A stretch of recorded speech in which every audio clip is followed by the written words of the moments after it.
अब कहाँ चल रहे हैं? ये राजस्थान से आए, राजस्थान जालौर जिला। राजस्थान से पैदल? हाँ पैदल आए। एकदम वहाँ से पैदल? हाँ 1 अप्रैल को निकले थे। 1 अप्रैल?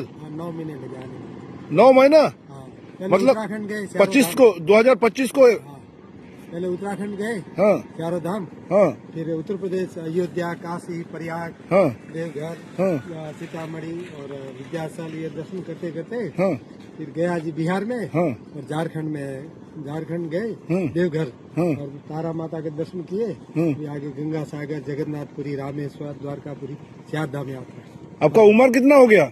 62। 62? हाँ ऐसे आपका शुभ नाम? केसाराम देवासी। केवसाराम देवासी। कहाँ के रहने वाला आप बोले? ये राजस्थान में जालौर जिला में भीमपुरा गांव है वहाँ। ऐसा ऐसा, बहुत बढ़िया बहुत बढ़िया। आइए, आपका गंगासागर में स्वागत है। हम मंगल पुलिस से है। अच्छा अच्छा। नमस्कार नमस्ते। बहुत अच्छा लगा आपसे मिलकर। बहुत अच्छी बात थी। আমিও ওনাকে স্বাগত জানাতে এখানে দাঁড়িয়ে আছি।